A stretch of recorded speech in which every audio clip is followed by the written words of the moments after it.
Canal del Congreso, el canal de la Unión, presenta. La opresión es cómplice del opresor. De participación en el PIB mundial.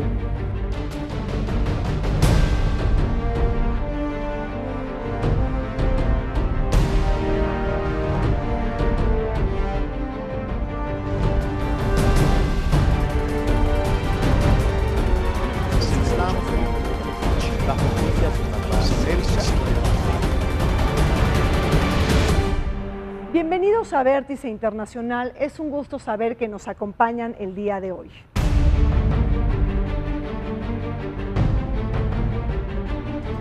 La Unión Europea es, en su conjunto, la primera potencia económica del mundo, con el 37.3% de las exportaciones y el 35.3% de las importaciones, seguido por Estados Unidos con el 12% de las exportaciones y el 18.5% de las importaciones globales, siendo la principal nación en este rubro. Según datos del Fondo Monetario Internacional, en 2011 el Producto Interno Bruto nominal de la Unión Europea fue de 15.65 billones de dólares, mientras que el estadounidense fue de 15.29 billones. Asimismo, la Unión Europea es el principal destino de las inversiones directas estadounidenses, que han aparecido en forma de fusiones y adquisiciones en los últimos años. La economía transatlántica alcanza los 2.9 billones de euros y abarca prácticamente todos los mercados de bienes, tales como productos químicos, alimenticios y bebidas, material de transporte, maquinaria metálica y eléctrica, así como en servicios financieros, seguros, transportes y turismo. Al margen de disputas puntuales en el sector del acero, en el de aviación civil o en algunos productos alimenticios, las relaciones económicas entre la Unión Europea y los Estados Unidos son fluidas. Los conflictos no suelen trascender a la opinión pública y muy raramente son llevados al panel de resolución de diferencias de la Organización Mundial de Comercio. Actualmente la Unión Europea enfrenta una crisis económica que ha provocado el decrecimiento financiero en estados como Grecia, Irlanda, Portugal, Chipre, España e Italia, los cuales en varios de los casos fueron rescatados por el Banco Central Europeo. Como consecuencia, la Unión Europea intentó aumentar la integración económica y política entre sus Estados miembros, para lo cual aprobó medidas comunes de carácter fiscal, una mayor coordinación económica de la eurozona, el refuerzo de los fondos de rescate para países en dificultades económicas y adelantando la puesta en funcionamiento del Mecanismo Europeo de Estabilidad. Tras la cumbre del G8 que se celebró en Irlanda del Norte, es que el presidente de Estados Unidos, Barack Obama, se enfila hacia una visita de Estado en Alemania, que se presume toral para las relaciones transatlánticas. Este encuentro resulta importante ante las pocas afinidades que han existido entre Barack Obama y Angela Merkel y las relaciones tirantes y distantes que han existido entre ambos países en estos últimos años. Desde la Puerta de Brandenburgo, uno de los lugares más emblemáticos de la capital alemana, es que se espera que el presidente de Estados Unidos haga un mensaje a Europa y a Alemania en medio de esta crisis en la Unión Europea. ¿Se dará un nuevo aliento a esta asociación atlántica entre Estados Unidos y Europa? Bueno, la relación entre los Estados Unidos y Alemania tiene una tradición muy fuerte, muy buena. Ustedes saben que después de la Segunda Guerra Mundial, especialmente los Estados Unidos, con el Marshall Plan, han ayudado mucho a Alemania para reconstruirse, después de la guerra, desarrollarse económicamente, y seguro la cooperación con los Estados Unidos fue un factor muy importante también en el establecimiento de la estructura democrática que tenemos en Alemania. Claro. La necesidad del acercamiento entre Estados Unidos y Alemania se antoja indispensable para superar la enorme crisis económica que se originó en Estados Unidos y que generó una secuela devastadora en las distintas ramas de la actividad económica mundial. No obstante, los quiebres en la economía griega, chipriota, española, italiana, irlandesa y portuguesa, así como los embates que enfrenta la economía francesa y la dilación política y falta de flexibilidad institucional por parte de Bruselas para superar la crisis, es que se ha generado una estela de mayores descalabros para la economía estadounidense que todavía crece a ritmos pausados y anémicos. Estados Unidos necesita de una Europa vigorosa para seguir creciendo. Por ello resulta de vital importancia reforzar los lazos con Alemania, el motor del crecimiento económico europeo que ha sido comandado en los últimos años por Angela Merkel, la mujer más poderosa del mundo, de acuerdo a la lista publicada por la revista Forbes. The European Union has a new treaty, the so-called Lisbon Treaty. The Lisbon Treaty has an element that this multi-annual financial framework, this is not a budget, it is a kind of framework on 7 years to give security for planning, especially in agriculture, in regional development, in research programs. The budget is an annual budget, but we are defining a frame of 7 years on spendings and commitments, engagements for concrete programs.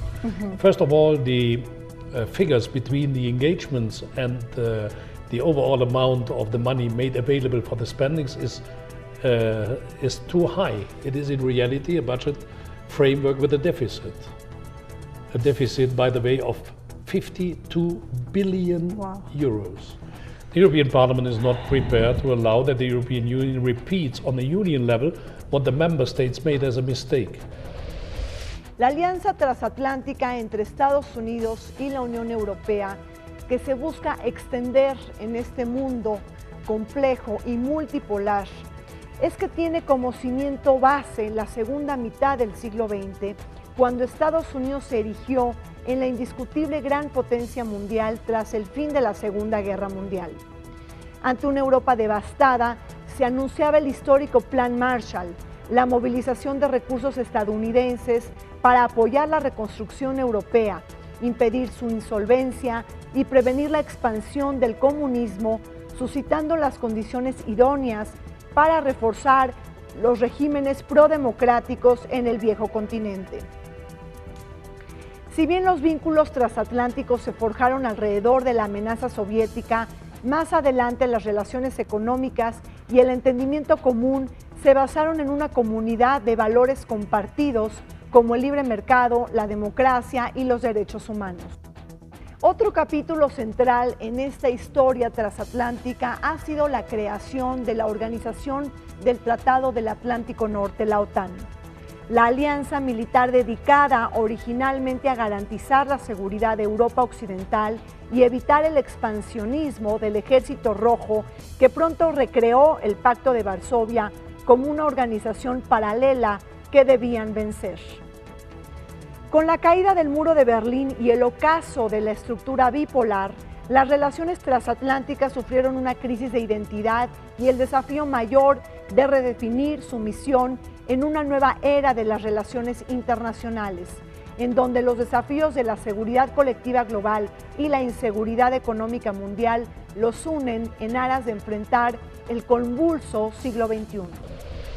Y seguro la existencia de la OTAN, la cooperación de estos países y la garantía de seguridad y de ayuda en caso de necesidad fue un punto muy importante para también establecer una posición clara en frente de la Unión Soviética y de los países del cómico y del bloque de la Unión Soviética. Las relaciones entre el viejo y nuevo continente no han sido tersas. Interpretaciones distintas sobre una serie de temas, de factores, de intereses y de coyunturas los han obligado a transitar en medio de tensiones y de contratiempos. Las divergencias partidistas no han sido los mejores consejeros.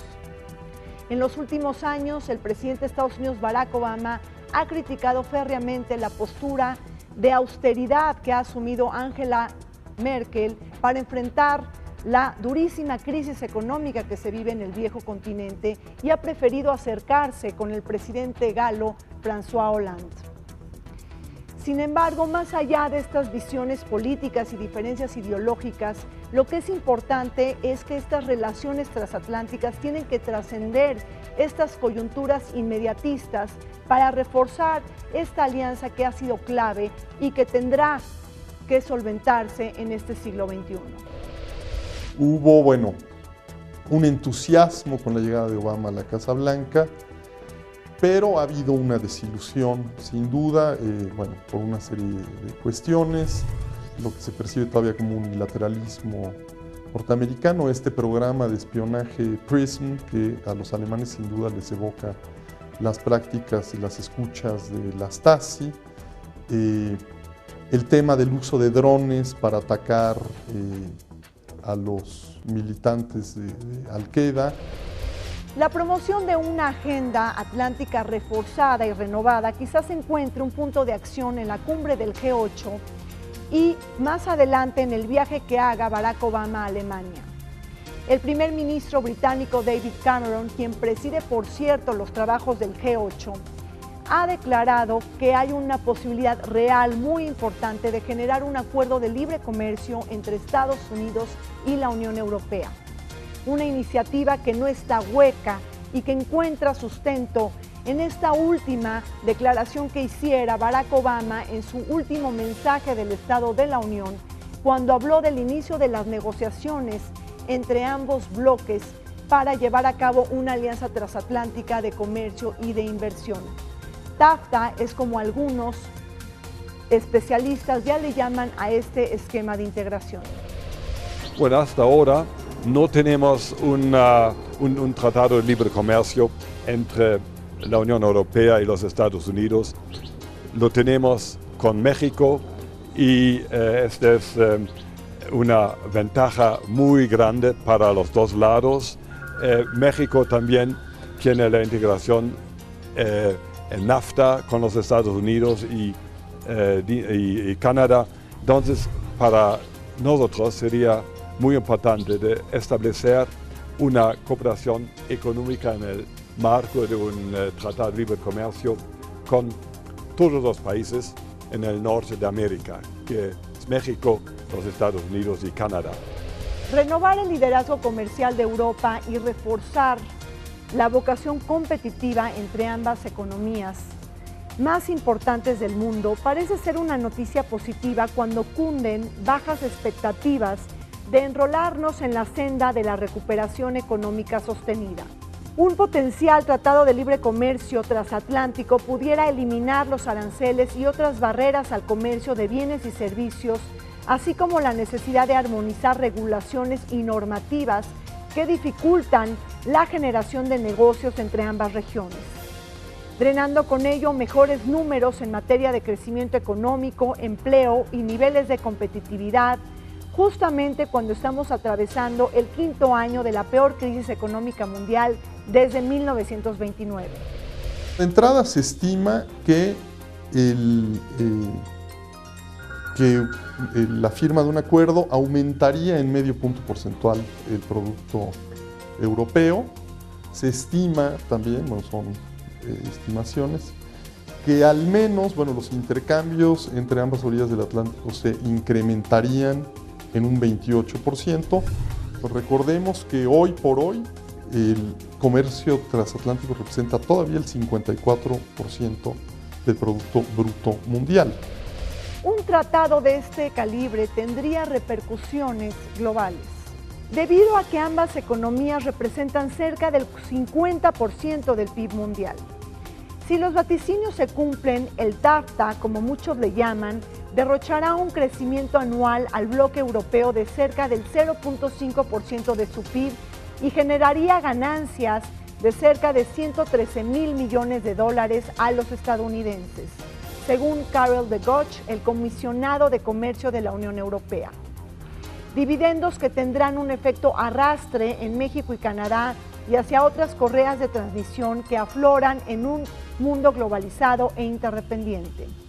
¿Acaso una bofetada al proteccionismo que se practica cuando seguimos atravesando una época de vacas flacas en la economía mundial y al tiempo que la ronda de Doha no parece despertar? Un pacto económico entre Estados Unidos y la Unión Europea tendría que superar las enormes dificultades que implican la concertación con 27 naciones más Croacia, el país número 28 que se enfilará en las riendas europeas el próximo 1 de julio a pesar del encogido clima económico.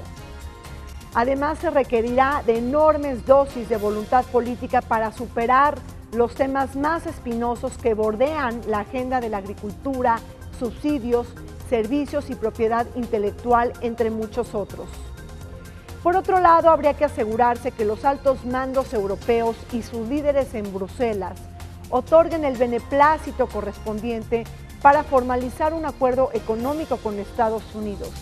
Tal vez uno de los alicientes que actúe a favor de este tratado sea la Alianza Transpacífica y el dinamismo que se cuece en la cuenca del Pacífico, lo que obligará a que Alemania busque un mercado más seguro para sus exportaciones.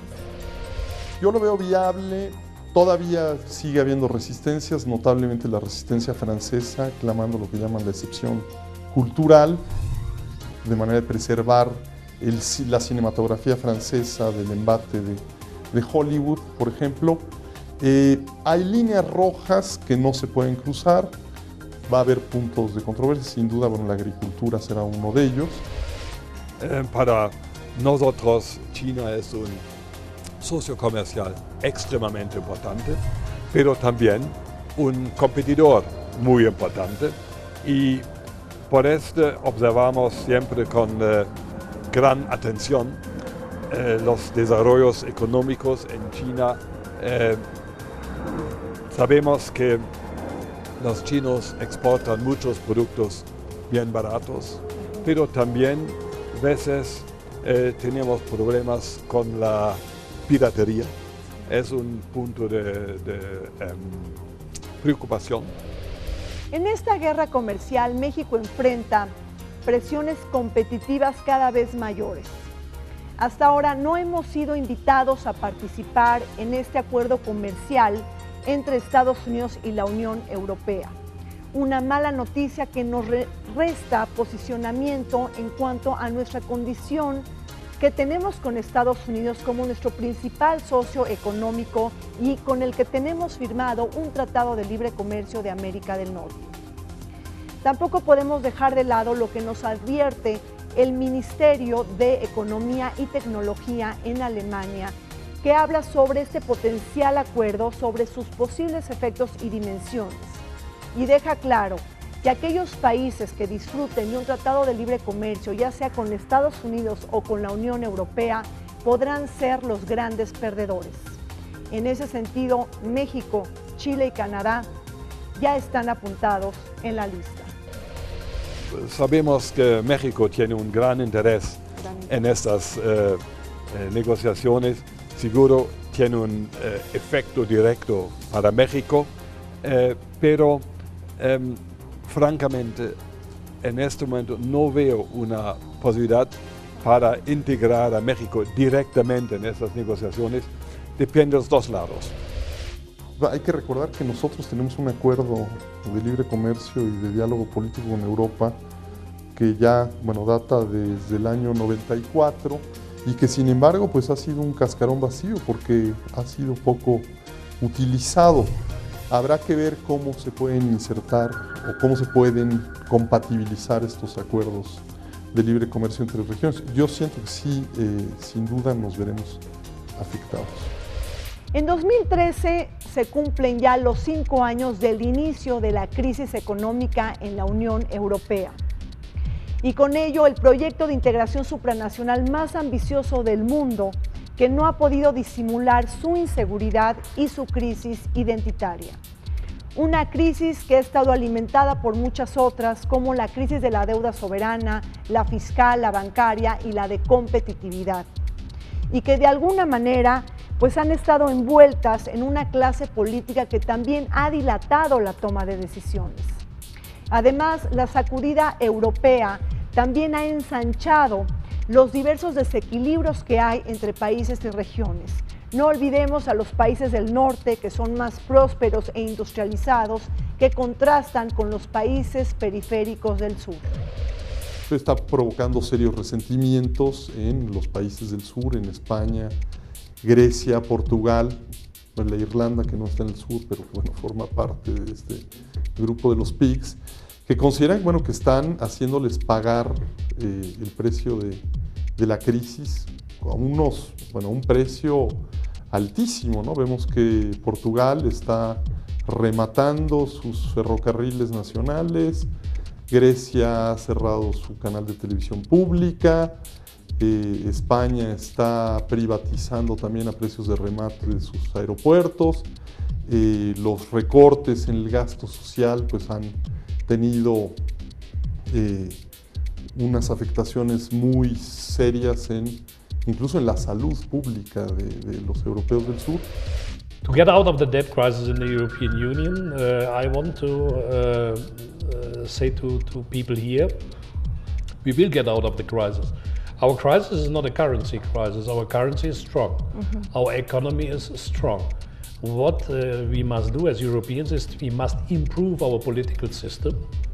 We have a common economic area, we have a common currency, a common central bank, like the United States of America, but they have a common area of economic activities, a common currency, a common central bank, and one government. And we have 17 governments in the Eurozone and 27 in the European Union as a whole. En entredicho se han puesto las bondades del proyecto europeo. Una opinión pública harta de los problemas económicos y sociales crecientes y de los divisores que ha generado este desánimo colectivo mayor. Respuestas nacionalistas, proteccionistas, extremistas y xenofóbicas dejan palpar el enorme descontento juvenil y malestar de la clase trabajadora que ha estado acompañado de recortes a la edad de jubilación y tasas alarmantes del desempleo. Todo un cóctel que ha traído consecuencias muy costosas para los principios de la subsidiariedad de la Unión Europea. Muchos han dicho que Alemania es el hombre enfermo de la Unión Europea. Teníamos problemas, la productividad bajó y teníamos un desempleo bien alto y entonces el gobierno alemán ha tomado algunas decisiones para mejorar la productividad, para mejorar la competitividad, la innovación. Entonces hemos introducido reformas muy graves y para algunos también difíciles de aceptar, pero al fin, después de 10 años, teníamos una estructura económica muy moderna, muy competitiva y una productividad muy alta. Paul Krugman, otros economistas connotados, han sugerido que, que aplicar estos programas de austeridad a rajatabla, pues lejos de aliviar al paciente, están precipitando su muerte, es decir, son terapias de choque que, lejos de relanzar el consumo, pues están inhibiéndolo, lo cual está llevando a un círculo vicioso. En estos tiempos de crisis, Alemania ha asumido un rol central en la debacle europea. La canciller Angela Merkel ha buscado ser implacable con su receta de disciplina fiscal y presupuestaria, así como con las reformas estructurales pendientes que los países de la eurozona deben implementar. La tremenda austeridad impuesta desde Berlín y la lógica conservadora ha ocasionado el enojo y la crítica de los países mediterráneos que buscan privilegiar las políticas del crecimiento. Esto ha distanciado a Alemania de sus aliados tradicionales, la economía más poderosa de Europa que marca la directriz y hegemonía en el viejo continente y que, por cierto, levanta temor a sus alrededores. Y esto es algo que ya hemos aprendido como niños, solamente puedes gastar el dinero que tienes. Y por esto tratamos de explicar a nuestros amigos en Europa que tienen que hacer todo posible para bajar sus deudas. Obviamente, bueno, Alemania no está sufriendo las consecuencias de esta crisis económica en este momento, pero a largo plazo sí podría sufrirlas. Evidentemente han diversificado su comercio con China y bueno, pues el tratado los beneficiaría porque lo diversificarían con los Estados Unidos. Alemania sigue siendo la principal potencia exportadora, pero bueno, gran parte de sus exportaciones van a la propia Europa. Y bueno, pues con un consumo exangüe, pues digo, a la larga va a tener que pagar un precio por esto. On the other side, super rich Greeks are buying the most expensive apartments in London or Berlin. Wow. You see, Yes, what we the must do difference. is we must Yes. distribute the richdom, which is until today enormous in a Para Angela Merkel, más Europa y no menos Europa es la ruta que debe de transitarse en la Unión Europea. Por ello, ha apoyado el pacto fiscal y medidas importantes para reforzar la unión económica y monetaria y corregir las deficiencias del sector bancario y financiero.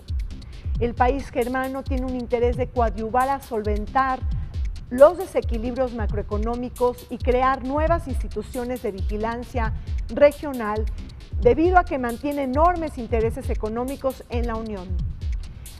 Alemania tiene una fuerte dependencia exportadora y sus principales mercados de bienes, servicios e inversión son sus socios europeos. Por ello es de interés capital robustecer su capacidad de compra. Hay países en el sur de Europa que ya tienen puede contratar un progreso en este desarrollo, pero el problema es que estas son cosas que toman tiempo. Claro. Y es difícil explicar a la población que dura 5, 8 años antes de poder ver los resultados. Reform our political system to become more effective with faster decision making and more transparency so that investors and citizens can regain trust into our system. And the second thing, the distribution of the richdom in our countries, between our countries and within the nations is wrong. We have a more and more a fewer number of super rich people and more a higher number of poor people. And to fill the gap between rich and poor, that's the most important duty of European politicians to get out of this crisis. No perdamos de vista la cita electoral más importante de este 2013. Me estoy refiriendo a las elecciones en Alemania del próximo 22 de septiembre, el evento político más importante para la Unión Europea, en donde podrá ser reelecta la canciller Angela Merkel. Si bien en su campaña no se puede ignorar la difícil situación económica de la Unión Europea, hay que entender que el país germano ha sido la única economía de la eurozona que no ha caído en recesión y que ha salido mejor librada. Pero no todos serán mieles sobre hojuelas para la canciller Merkel. Pues recordemos que en los comicios regionales de enero del 2013, su partido sufrió una dura derrota cuando perdió Baja Sajonia. Bueno, pues me despido de ustedes de Vértice Temático. Soy Rina Musali y los dejamos aquí en la programación del canal del Congreso.